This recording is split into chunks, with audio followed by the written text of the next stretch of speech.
কিছু গল্প শুধু শোনা যায়, কিছু অনুভূতি শুধু মনে থাকে। নমস্কার, আমি মৌমিতা। স্টোরি টেলিং বাই মৌমিতার গল্পের মজলিসে আপনাকে স্বাগত। আজকের গল্প যদি আপনার মন ছুঁয়ে যায়, তাহলে গল্পে একটা লাইক ও হাইপ দিয়ে দেবেন প্লিজ। শুরু করছি আজকের গল্প। আজকের গল্পটি হলো রবীন্দ্রনাথ ঠাকুরের হৈমন্তী।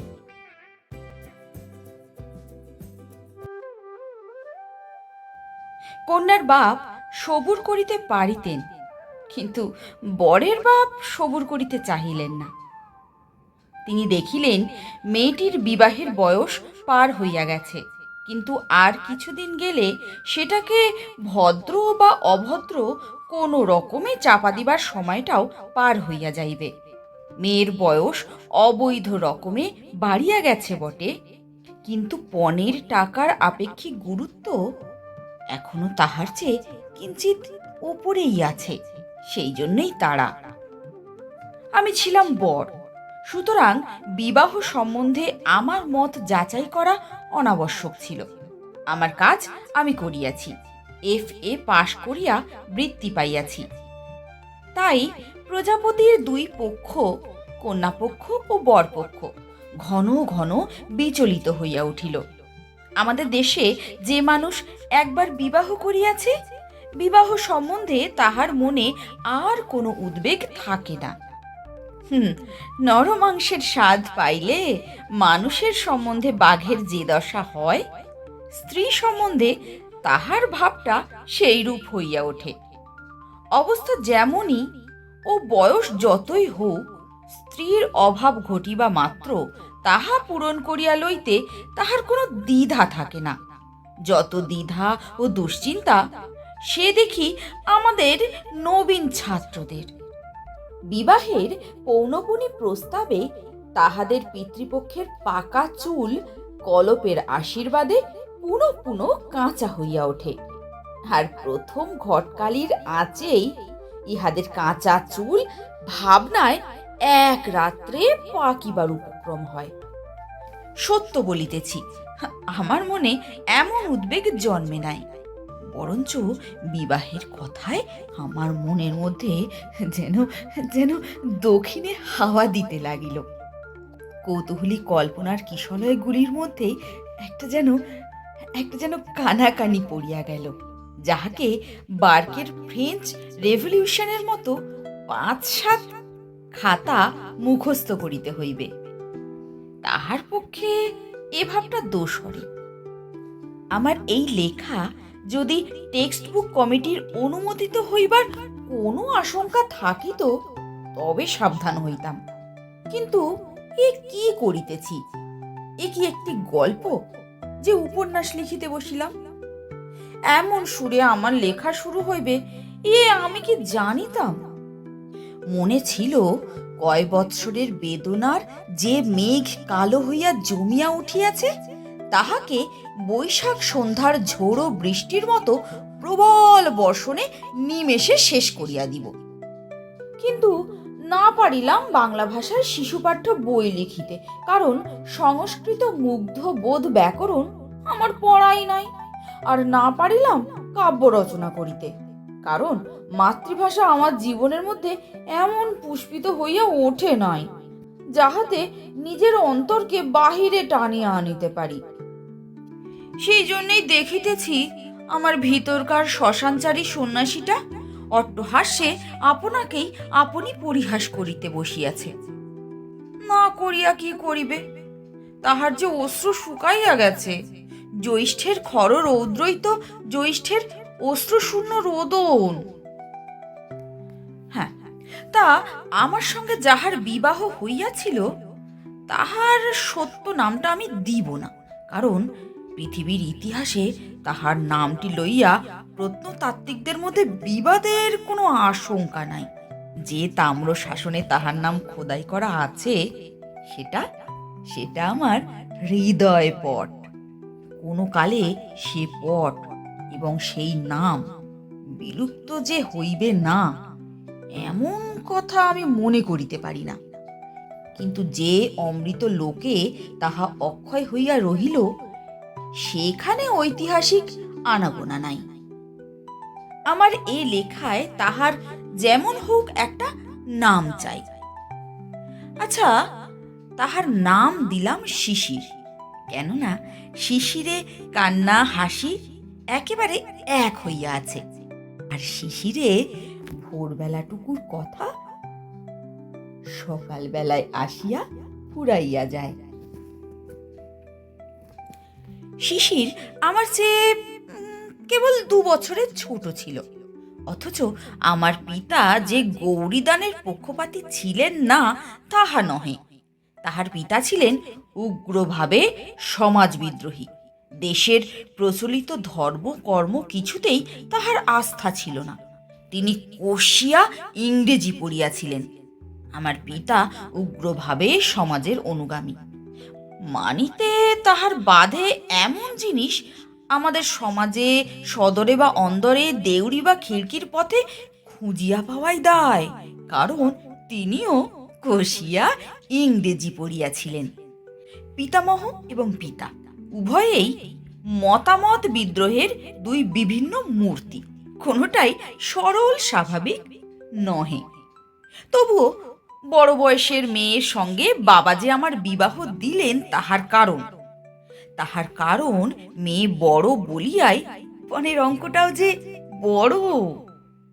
শিশির আমার শ্বশুরের একমাত্র মেয়ে।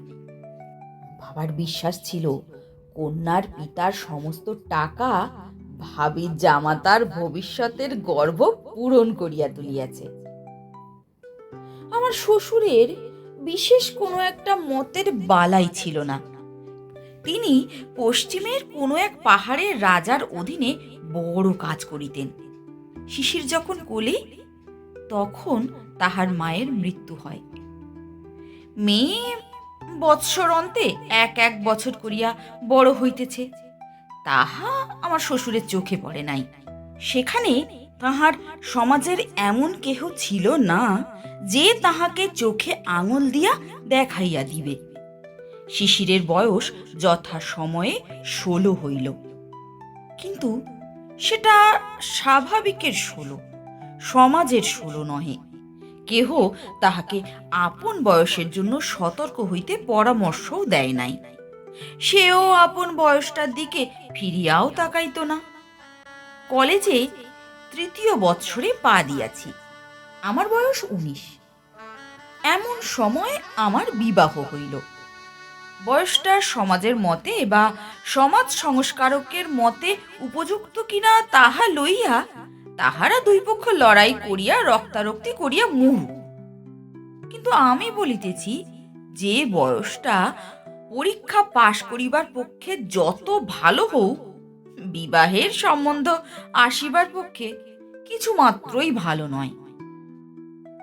বিবাহের অরুণোদয় হইল একখানি ফটোগ্রাফের অভ্যাসে। পড়া মুখস্থ করিতেছিলাম। একজন ঠাট্টার সম্পর্কের আত্মীয়া আমার টেবিলের ওপর শিশিরের ছবিখানি রাখিয়া বলিলেন, এইবার সত্যিকারে পড়া পড়ো, একেবারে ঘাড়মোড় ভাঙিয়া পড়ো। কোনো একজন আনাড়ি কারিগরের তোলা ছবি। মা ছিল না, সুতরাং কেহ তাহার চুল টানিয়া বাঁধিয়া খোঁপায় জড়ি জড়াইয়া সাহা বা মল্লিক কোম্পানির জবরজং জ্যাকেট পরাইয়া বরপক্ষের চক্ষু ভুলাইবার জন্য জালিয়াতির চেষ্টা করে নাই।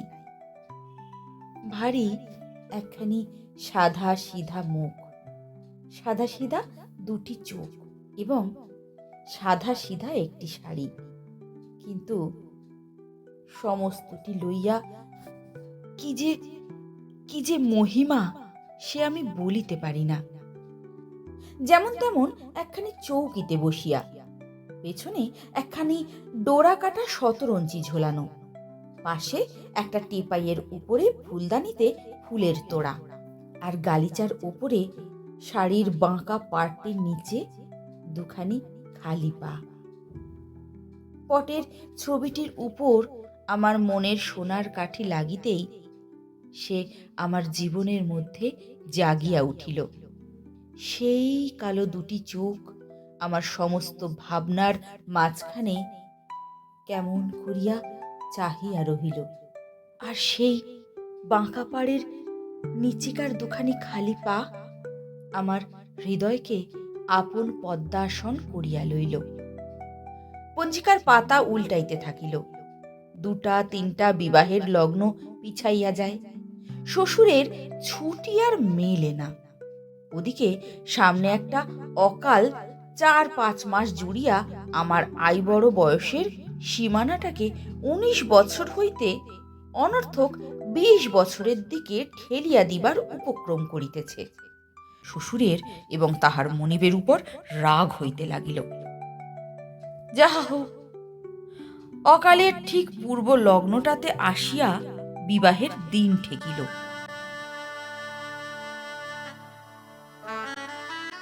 সেদিনকার সানাইয়ের প্রত্যেক তানটি যে আমার মনে পড়িতেছে।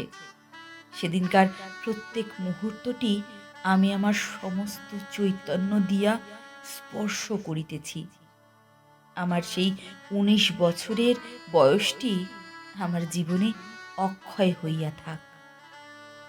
বিবাহ সভার চারিদিকে হট্টগোল। তাহারই মাঝে কন্যার কোমল হাতখানি আমার হাতের উপর পড়িল। এমন আশ্চর্য আর কি আছে? আমার মন বারবার করিয়া বলিতে লাগিল, আমি আমি পেলাম, আমি আমি ওকে পেলাম। কাকে পেলাম? কাকে পেলাম? এ যে দুর্লভ, এ মানবী, এর এর রহস্যের কি অন্ত আছে? আমার শ্বশুরের নাম গৌরীশঙ্কর। যে হিমালয়ে বাস করিতেন সেই হিমালয়ের তিনি যেন মিতা। তাহার গাম্ভীর্যের শিখর দেশে একটি স্থির হাস্য শুভ্র হইয়াছিল, আর তাহার হৃদয়ের ভেতরটিতে স্নেহের যে একটি প্রস্রবণ ছিল, তাহার সন্ধান যাহারা জানিত তাহারা তাহাকে ছাড়িতে চাইত না। কর্মক্ষেত্রে ফিরিবার পূর্বে আমার শ্বশুর আমাকে ডাকিয়া বলিলেন, বাবা, আমার মেয়েটিকে আমি 17 বছর ধরে জানি, আর তোমাকে এই কটি দিন মাত্র জানলাম। তবু তোমার হাতেই ও থাকলো। যে ধন তোমায় দিলাম তাহার মূল্য যেন তুমি বুঝতে পারো। এর বেশি আর আশীর্বাদ নেই।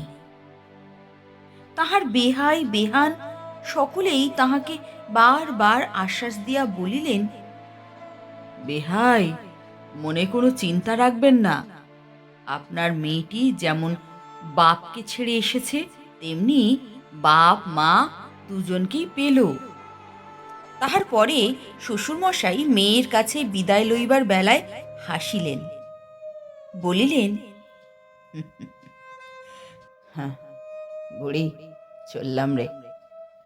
তোর এই একখানি মাত্র বাপ। আজ থেকে যদি কিছু খোয়া যায় বা চুরি যায় বা নষ্ট হয়, আমি আমি আর তার জন্য দায়ী নই। মেয়ে বলিল, তাই বই কি, কোথাও যদি একটু কিছু লোকসান হয় তোমাকে তো তার ক্ষতিপূরণ করতেই হবে। অবশেষে তাহার যেসব বিষয়ে বিভ্রাট ঘটে, বাপকে সে সম্বন্ধে সে বারবার সতর্ক করিয়া দিল। আহার সম্বন্ধে আমার শ্বশুরের যথেষ্ট সংযম ছিল না। গুটি কয়েক অপথ্য ছিল। তাহার প্রতি তাহার বিশেষ আসক্তি। বাপকে যে সমস্ত প্রলোভন হইতে যথাসম্ভব ঠেকাইয়া রাখা মেয়ের এক কাজ ছিল, তাই আজ সে বাপের হাতে ধরিয়া উদ্বেগের সহিত বলিল, বাবা, ও বাবা, তুমি আমার কথা রেখো। ও বাবা, রাখবে তো? বাবা হাসিয়া কহিলেন, আরে বাবা, মানুষ পণ করে পণ ভেঙে ফেলে হাঁপ ছেড়ে বাঁচার জন্য। অতএব কথা না দেওয়াই সবচেয়ে নিরাপদ, বুঝলি? তাহার পর বাপ চলিয়া আসিলে ঘরের কপাট পড়িল। তাহার পরে যে কি হইল কেহই জানে না। বাপ ও মেয়ের অশ্রুহীন বিদায় ব্যাপার পাশের ঘর হইতে কৌতূহলী অন্তঃপুরিকার দল দেখিল ও শুনিল। অবাক কাণ্ড! খোট্টার দেশে থাকিয়া খোট্টা হইয়া গেছে, মায়া মমতা একেবারেই নাই। আমার শ্বশুরের বন্ধু বনমালী বাবুই আমাদের বিবাহের ঘটকালি করিয়াছিলেন। তিনি আমাদের পরিবারেরও পরিচিত। তিনি আমার শ্বশুরকে বলিয়াছিলেন, সংসারে তোমার তো ওই একটি মেয়ে, এখন ওদেরই পাশে একটি বাড়ি নিয়ে জীবনটা কাটাও। শ্বশুরমশাই বলিলেন, যা দিলাম তা উজাড় করেই দিলাম, এখন ফিরে তাকাতে গেলে দুঃখ পেতে হবে। অধিকার ছেড়ে দেওয়ার পর অধিকার রাখতে যাওয়ার মতো বিড়ম্বনা আর নেই, বুঝলে। সব শেষে আমাকে নিভৃতে লইয়া গিয়া অপরাধীর মতো সসংকোচে বলিলেন, আমার মেয়েটির বই পড়ার খুব শখ এবং লোকজনকে খাওয়াতে ও ও বড় ভালোবাসে। এজন্য এজন্য বেহাইকে বিরক্ত করতে ইচ্ছা করি না। আমি মাঝে মাঝে তোমাকে টাকা পাঠাবো, হ্যাঁ? তোমার বাবা জানতে পারলে কিন্তু রাগ করবেন। প্রশ্ন শুনিয়া কিছু আশ্চর্য হইলাম। সংসারে কোনো একটা দিক হইতে অর্থাগম হইলে বাবা রাগ করিবেন? তাহার মেজাজ এত খারাপ তো দেখি নাই। যেন ঘুষ দিতেছেন এমন ভাবে আমার হাতে একখানা 100 টাকার নোট গুজিয়া দিয়াই আমার শ্বশুর দ্রুত প্রস্থান করিলেন। আমার প্রণাম লইবার জন্য সবুর করিলেন না। পিছন হইতে দেখিতে পাইলাম এইবার পকেট হইতে রুমাল বাহির হইল। আমি স্তব্ধ হইয়া বসিয়া ভাবিতে লাগিলাম। মনে মনে বুঝিলাম, ইহারা অন্য জাতের মানুষ।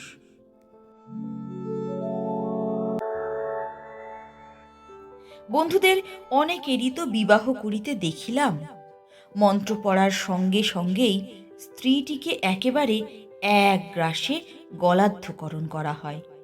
পাক যন্ত্রে পৌঁছাইয়া কিছুক্ষণ বাদে ওই পদার্থটির নানা গুণাগুণ প্রকাশ হইতে পারে এবং ক্ষণে ক্ষণে আভ্যন্তরিক উদ্বেগেরও উপস্থিত হইয়া থাকে, কিন্তু রাস্তাটুকুতে কোথাও কিচ্ছু মাত্র বাধে না।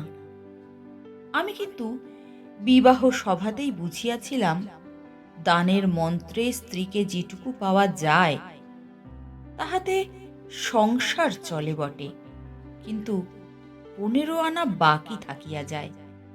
আমার সন্দেহ হয় অধিকাংশ লোকে স্ত্রীকে বিবাহ করে মাত্র, পায় না এবং জানেও না যে পায় নাই।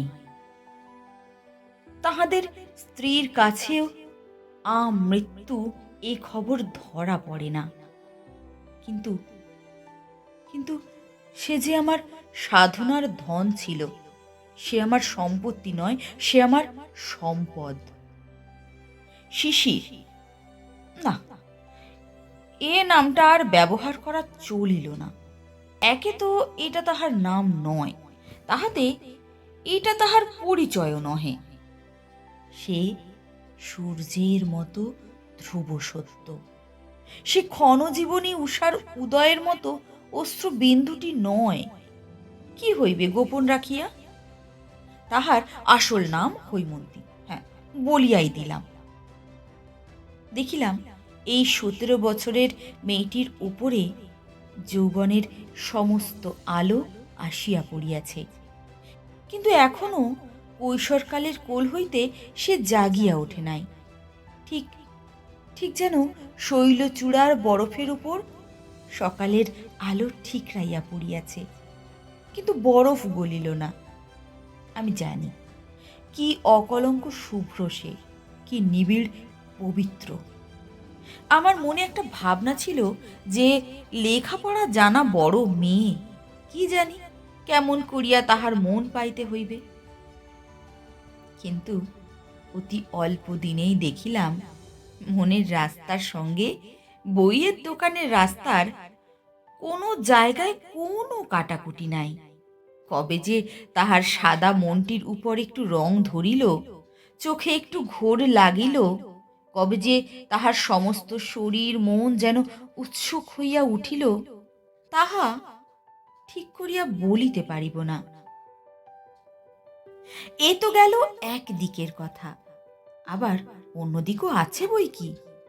সেটা বিস্তারিত বলিবার সময় এইবার আসিয়াছে।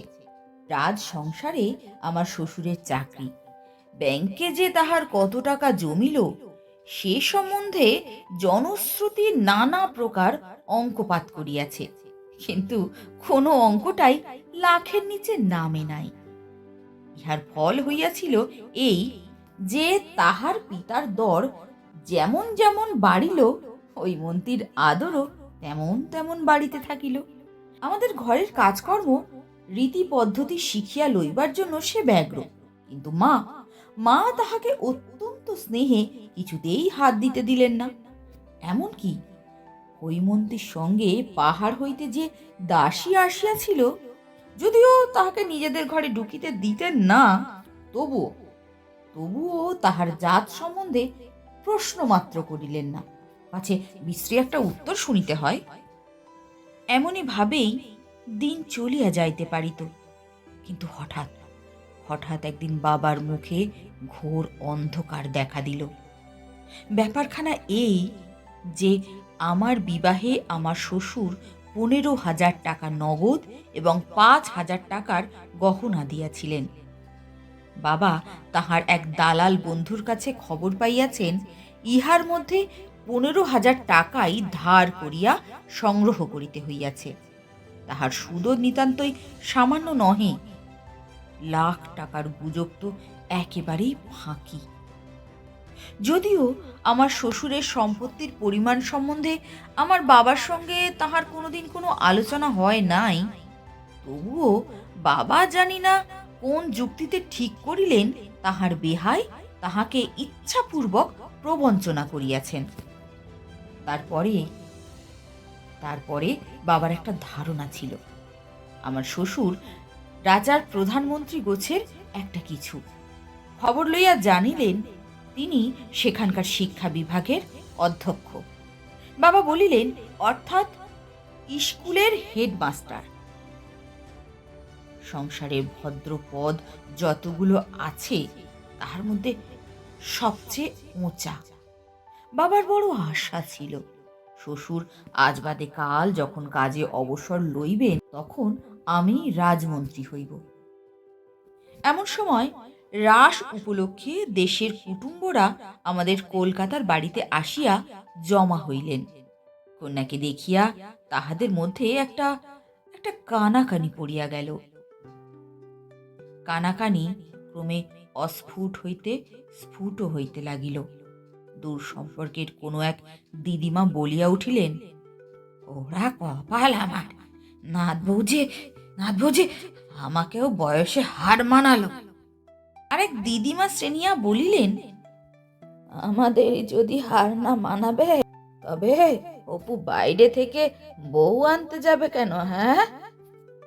আমার মা খুব জোরের সহিত বলিয়া উঠিলেন, উমা সে কি কথা, বৌমার বয়স হবে 11 বই তো নয়, এই আসছে ফাগুনে 12ই পা দেবে। খোট্টার দেশে ডাল রুটি খাওয়া মানুষ কিনা, তাই অমন বাড়ন্ত হয়েছে। দিদিমা বলিলেন, বাছা এখনো তো চোখে অত কম দেখি না, কন্যাপক্ষ নিশ্চয়ই তোমার কাছে বয়স বাড়িয়েছে। মা বলিলেন, আরে আমরা যে কুষ্ঠি দেখলাম। কথাটা সত্য, কিন্তু কোষ্ঠীতেই প্রমাণ আছে মেয়ের বয়স 17।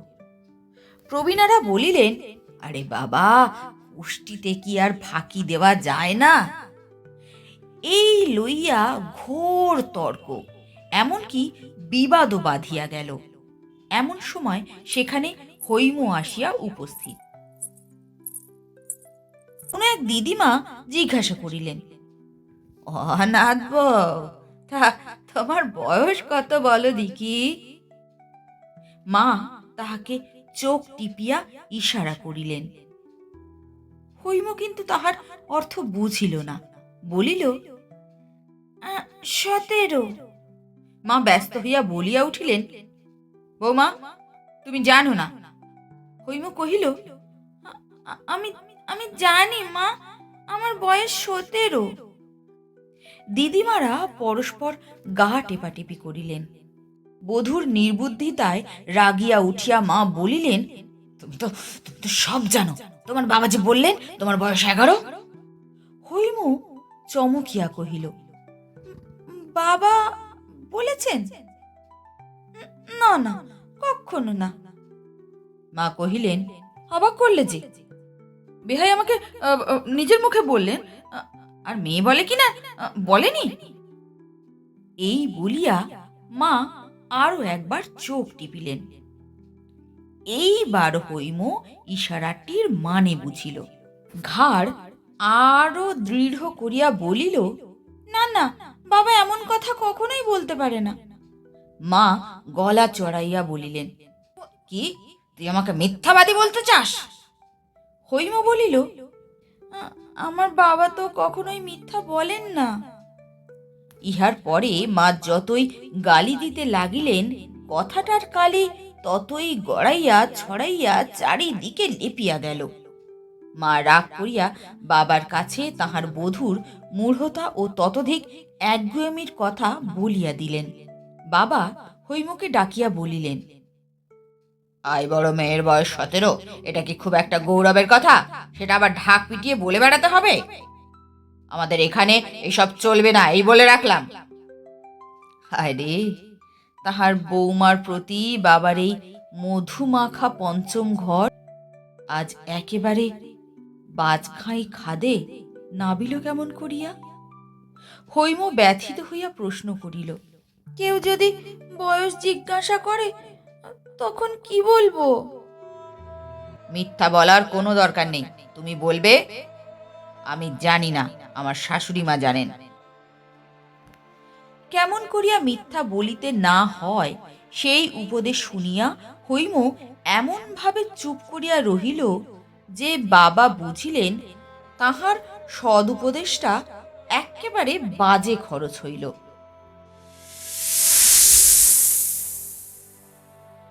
হৈমর দুর্গতিতে দুঃখ করিব কি, তাহার কাছে আমার মাথা হেঁট হইয়া গেল। সেদিন দেখিলাম শরৎ প্রভাতে আকাশের মতো তাহার চোখের সেই সরল উদাসীন দৃষ্টি একটা একটা কি সংশয়ে ম্লান হইয়া গেছে। ভীত হরিণীর মতো সে আমার মুখের দিকে চাহিল, ভাবিল হয়তো, আমি কি আমি কি এদেরকে চিনি? না না, আমি আমি এদেরকে তো চিনি না। সেদিন একখানা শৌখিন বাঁধাই করা ইংরাজি কবিতার বই তাহার জন্য কিনিয়া আনিয়াছিলাম। বইখানি সে হাতে করিয়া লইল এবং আস্তে আস্তে কোলের উপর রাখিয়া দিল। একবারও খুলিয়া দেখিল না। আমি তাহার হাতখানি তুলিয়া ধরিয়া বলিলাম, হৈম, আমার উপর রাগ করো না। আমি তোমার সত্য কখনো আঘাত করব না। আমি যে তোমার সত্যের বাঁধনে বাঁধা। হৈম কিছু বলিল না, শুধু একটুখানি হাসিল। সে হাসি বিধাতা যাহাকে দিয়াছেন তাহার কোনো কথা বলিবার দরকার নাই।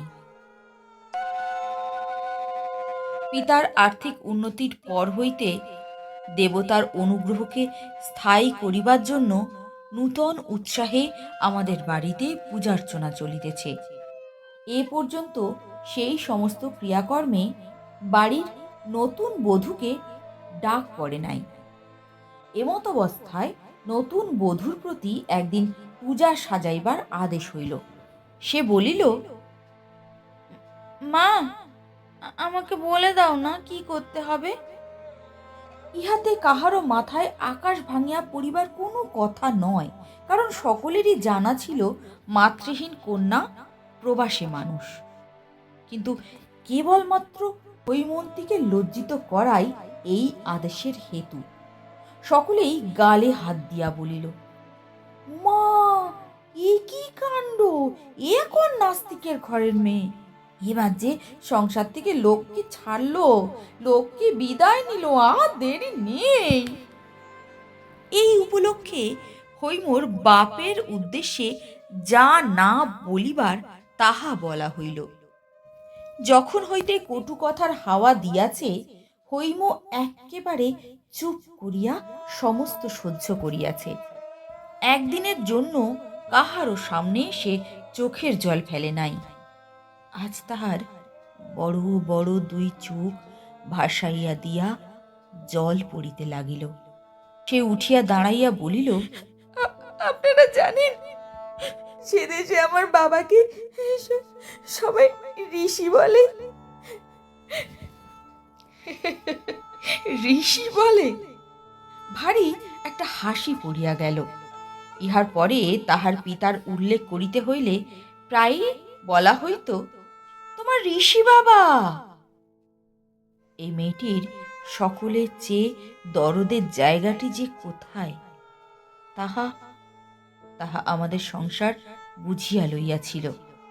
বস্তুত আমার শ্বশুর ব্রাহ্মও নন, খ্রিস্টানও নন, হয়তোবা নাস্তিকও না হইবেন। দেবার্চনার কথা কোনোদিনই তিনি চিন্তাও করেন নাই। মেয়েকে তিনি অনেক পড়াইয়াছেন, শুনাইয়াছেন, কিন্তু কোনো দিনের জন্য দেবতা সম্বন্ধে তিনি কাহাকে কোনো উপদেশ দেন নাই। বনমালীবাবু এ লইয়া তাহাকে একবার প্রশ্ন করিয়াছিলেন। তিনি বলিয়াছিলেন, আমি যেটা বুঝি না সেটা শেখাতে গেলে কেবলমাত্র কপটতাই শেখানো হবে। অন্তঃপুরে হৈমর একটি প্রকৃত ভক্ত ছিল। সে আমার ছোট বোন নারানী। বৌদিদিকে বড়ই ভালোবাসিত। বৌদিদিকে ভালোবাসে বলিয়াই তাহাকেও অনেক গঞ্জনা সহিতে হইয়াছিল। সংসার যাত্রায় হৈমর সমস্ত অপমানের পালা আমি তাহার কাছে শুনিতে পাইতাম। একদিনের জন্য আমি হৈমর কাছে শুনি নাই। এসব কথা সংকোচে সে মুখে আনিতে পারিত না। সে সংকোচ নিজের জন্য নহে।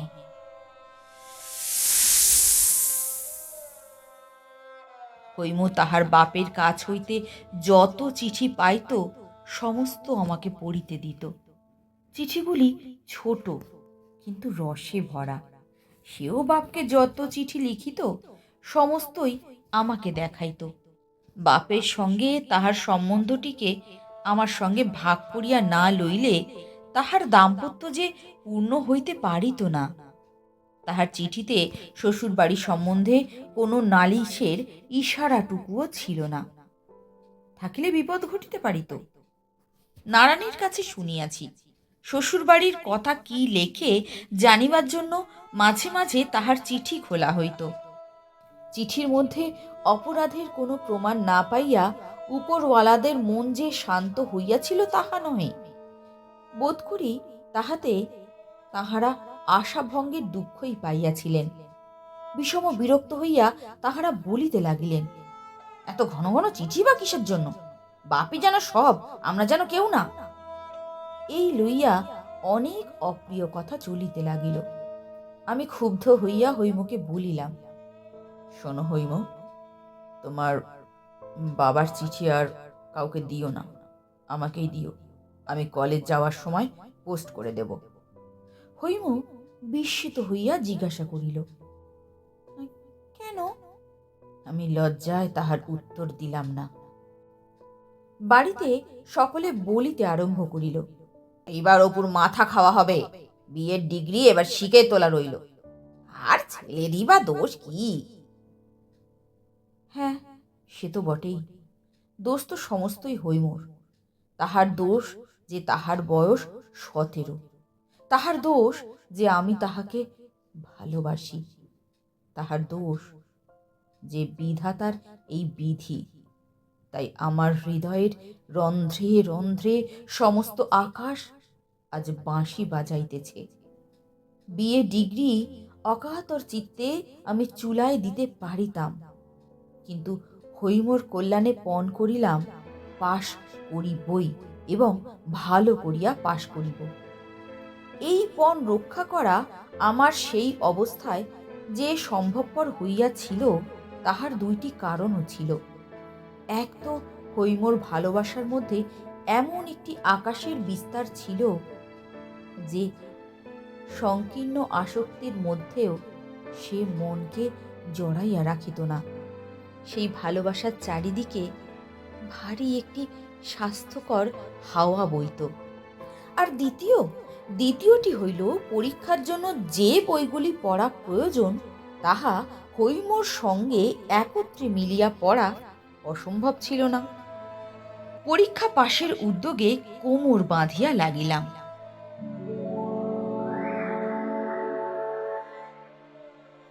একদিন রবিবার মধ্যাহ্নে বাহিরের ঘরে বসিয়া মার্টিনোর চরিত্রতত্ত্ব বইখানা বিশেষ বিশেষ লাইনের মধ্য পথগুলি ফাড়িয়া ফেলিয়া নীল পেন্সিলের লাঙল চালাইলাম। এমন সময় বাহিরের দিকে আমার চোখ পড়িল। আমার ঘরের সম্মুখে আঙিনার উত্তর দিকে অন্তঃপুরে উঠিবার একটা সিঁড়ি, তাহারই গায়ে গায়ে মাঝে মাঝে গড়াত দেওয়া একটা জানালা। দেখি তাহারই একটি জানালায় হৈম চুপ করিয়া বসিয়া পশ্চিমের দিকে চাহিয়া রহিয়াছে। সেই দিকে মল্লিকদের বাগানের কাঞ্চন গাছ গোলাপি ফুলে আচ্ছন্ন। আমার বুকে ধক করিয়া একটা ধাক্কা দিল। মনের মধ্যে একটা একটা অসাবধানতার আবরণ ছিঁড়িয়া পড়িয়া গেল। এই নিঃশব্দ গভীর বেদনার রূপটি আমি আমি এতদিন স্পষ্ট করিয়া দেখি নাই। কিছু না, আমি কেবল তাহার বসিবার ভঙ্গিটুকু দেখিতে পাইয়াছিলাম। কোলের ওপরে একটি হাতের উপর আরেকটি হাত স্থির হইয়া পড়িয়া আছে, মাথাটি দেয়ালের উপরে হেলানো, খোলা চুল বাম কাঁধের উপর দিয়া বুকের উপর ঝুলিয়া পড়িয়াছে। আমার বুকের ভিতরটা হু হু করিয়া উঠিল। আমার নিজের জীবনটাকে যে এমনই কানায় কানায় ভরিয়াছে যে আমি কোথাও কোনো শূন্যতা লক্ষ্য করিতে পারি নাই। আজ হঠাৎ আমার অত্যন্ত নিকটে অতি বৃহৎ একটা নৈরাশ্যের গহ্বর দেখিতে পাইলাম। কেমন করিয়া কি দিয়া তাহা পূরণ করিব? আমাকে তো কিছুই ছাড়িতে হয় নাই, না আত্মীয়, না অভ্যাস, না কিছু।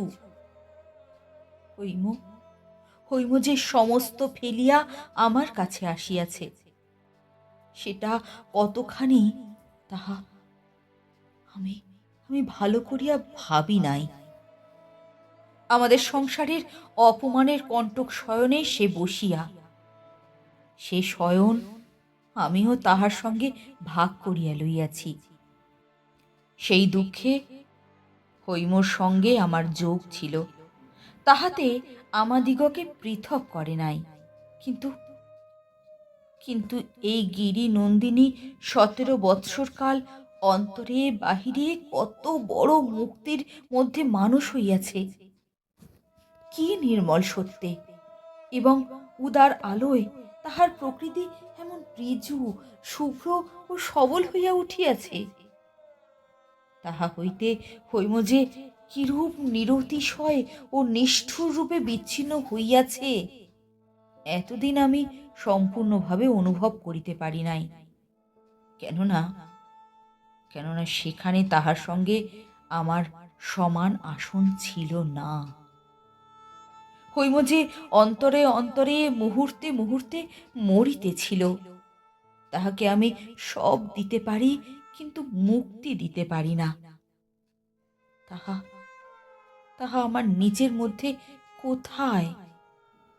সেই জন্যেই কলিকাতার গলিতে ওই গরাদের ফাঁক দিয়া নির্বাক আকাশের সঙ্গে তাহার নির্বাক মনের কথা হয়। এবং এক একদিন রাত্রে হঠাৎ জাগিয়া উঠিয়া দেখি সে বিছানায় নাই, হাতের উপর মাথা রাখিয়া আকাশ ভরা তারার দিকে মুখ তুলিয়া ছাতে শুইয়া আছে। মার্টিনো পড়িয়া রহিল। ভাবিতে লাগিলাম, কি করি? শিশুকাল হইতে বাবার কাছে আমার সংকোচের অন্ত ছিল না। কখনো মুখোমুখি তাহার কাছে দরবার করিতে সাহস বা অভ্যাস আমার ছিল না। সেদিন সেদিন আর থাকিতে পারিলাম না। লজ্জার মাথা খাইয়া তাহাকে বলিয়া বসিলাম, "উম, বাবা, বউয়ের শরীর ভালো নয়, তাহাকে একবার বাপের কাছে পাঠালে হয়।" বাবা তো একেবারে হতবুদ্ধি। মনে লেশ মাত্র সন্দেহ রহিল না যে হৈমই এইরূপ অভূতপূর্ব স্পর্ধায় আমাকে প্রবর্তিত করিয়াছে। তখনই তিনি উঠিয়া অন্তঃপুরে গিয়া হৈমুকে জিজ্ঞাসা করিলেন, বলি বৌমা, তোমার অসুখটা কিসের? হৈম বলিল, অসুখ তো নেই বাবা। বাবা ভাবিলেন এই উত্তরটা তেজ দেখাইবার জন্য, কিন্তু হৈমর শরীরও যে দিনেই দিনে শুকাইয়া যাইতেছিল তাহা আমরা প্রতিদিনের অভ্যাস বশতই বুঝি নাই। একদিন বনমালী বাবু তাহাকে দেখিয়া চমকাইয়া উঠিয়া বলিলেন, "অ্যাঁ, এ কি হৈমি, এ কেমন চেহারা তোর? ও অসুখ অসুখ করেনি তো মা?" হৈম কহিল, না না। এই ঘটনার দিন দশেক পরেই বলা নাই কহা নাই হঠাৎ আমার শ্বশুর মশাই আসিয়া উপস্থিত। হৈমর শরীরের কথাটা নিশ্চয়ই বনমালীবাবু তাহাকে লিখিয়াছিলেন। বিবাহের পর বাপের কাছে বিদায় লইবার সময় মেয়ে আপনার অশ্রু চাপিয়া লইয়াছিল। এবার মিলনের দিন বাপ যেমনই তাহার চিবুক ধরিয়া মুখটি তুলিয়া ধরিলেন, অমনি হৈমর চোখের জল আর বাঁধ মানিল না।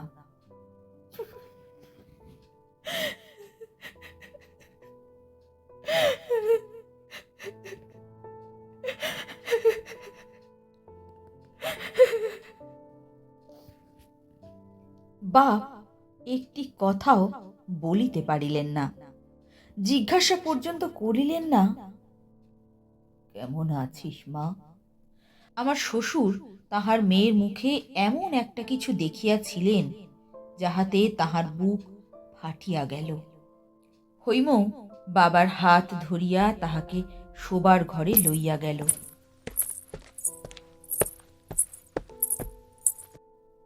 অনেক কথা যে জিজ্ঞাসা করিবার আছে। তাহার বাবারও যে শরীর ভালো দেখাইতেছে না। বাবা জিজ্ঞাসা করিলেন, বুড়ি, আমার সঙ্গে যাবি মা? হৈম কাঙালের মতো বলিয়া উঠিল, যাব বাবা, যাব। বাপ বলিলেন, আচ্ছা আচ্ছা, আমি আমি সব ঠিক করছি। শ্বশুর যদি অত্যন্ত উদ্বিগ্ন হইয়া না থাকিতেন, তাহা হইলে এ বাড়িতে ঢুকিয়াই বুঝিতে পারিতেন এখানে তাহার আর সেই দিন নাই। হঠাৎ তাহার আবির্ভাবকে উপদ্রব মনে করিয়া বাবা তো ভালো করিয়া কথাই কহিলেন না। আমার শ্বশুরের মনে ছিল তাহার বেহাই একদা তাহাকে বার বার করিয়া আশ্বাস দিয়াছিলেন যে যখন তাহার খুশি মেয়েকে তিনি বাড়ি লইয়া যাইতে পারিবেন। এ সত্যের অন্যথা হইতে পারে সে কথা তিনি মনেও আনিতে পারেন নাই। বাবা তামাক টানিতে টানিতে বলিলেন, বেহাই, আমি তো কিছু বলতে পারবো না। একবার তাহলে বাড়ির মধ্যে বাড়ির মধ্যের উপর বরাত দেওয়ার অর্থ কি সেটা আমার জানা। বুঝিলাম কিছু হইবে না, কিছু হইলও না। বৌমার শরীর ভালো নাই, এ তো বড় অন্যায় অপবাদ। শ্বশুর মশাই স্বয়ং ভালো ডাক্তার আনিয়া পরীক্ষা করাইলেন। ডাক্তার বলিলেন, বায়ু পরিবর্তন আবশ্যক, না হলে কিন্তু শক্ত একটা ব্যামো হতে পারে। বাবা হাসিয়া বলিলেন, হঠাৎ একটা শক্ত ব্যামো তো সকলেরই হতে পারে, এটা আবার কি কথা? হ্যাঁ? আমার শ্বশুর কহিলেন, জানেন তো, উনি একজন প্রসিদ্ধ ডাক্তার। ওনার কথাটা কি একটু...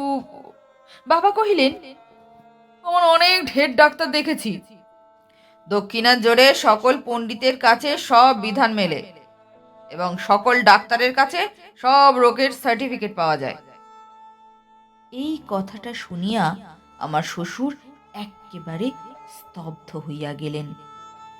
হৈম বুঝিল তাহার বাবার প্রস্তাব অপমানের সহিত অগ্রাহ্য হইয়াছে। তাহার মন একেবারে কাঠ হইয়া গেল। আমি আর সহিতে পারিলাম না। বাবার কাছে গিয়া বলিলাম, বাবা, আমি হৈমকে নিয়ে যাব। বাবা গর্জাইয়া উঠিলেন, বটে বটে, এত ইত্যাদি ইত্যাদি। বন্ধুরা কেহ আমাকে জিজ্ঞাসা করিয়াছিলেন, যাহা আমি বলিলাম তাহা করিলাম না কেন? স্ত্রীকে লইয়া জোর করিয়া বাহির হইয়া গেলেই তো হইত, গেলাম না কেন? কেন? যদি যদি লোক ধর্মের কাছে সত্যকে না ঠেলবো, যদি যদি ঘরের মানুষের কাছে ঘরের মানুষকে বলি দিতে না পারবো, তবে তবে আমার রক্তের মধ্যে মধ্যযুগের যে শিক্ষা, তা তা কি করতে আছে জানো তোমরা? জানো, যেদিন যেদিন অযোধ্যার লোকেরা সীতাকে বিসর্জন দেবার জন্য দাবি করেছিল, তাদের মধ্যে আমিও যে ছিলাম। আর সেই বিসর্জনের গৌরবের কথা যুগের পর যুগ যারা গান করে আসছে, আমিও যে তাদের মধ্যে একজন। আর আর আমি তো সেদিন লোক রঞ্জনের জন্য স্ত্রী পরিত্যাগের গুণ বর্ণনা করে মাসিক পত্রে প্রবন্ধ লিখেছি। বুকের রক্ত দিয়ে আমাকে যে একদিন দ্বিতীয় সীতা বিসর্জনের কাহিনী লিখতে হবে, সে কথা কে জানত? পিতায় কন্যায় আরেকবার বিদায়ের ক্ষণ উপস্থিত হইল। এইবারেও দুজনেরই মুখে হাসি। কন্যা হাসিতে হাসিতে ভৎসনা করিয়া বলিল, বাবা, আর যদি কখনো তুমি আমাকে দেখার জন্য এমন ছুটোছুটি করে এই বাড়িতে আসো না, আমি কিন্তু ঘরে কপাট দেবো। হ্যাঁ, এই আমি বলে দিলাম। বাপ হাসিতে হাসিতেই বলিলেন, ফের যদি আসি তবে শীতকাঠি সঙ্গে করেই আনবো। তাহার পরে হৈমর মুখে তাহার চিরদিনের সেই স্নিগ্ধ হাসিটুকু আর একদিনের জন্যও দেখি নাই। তাহারও পরে কি হইল সে কথা আর বলিতে পারিব না।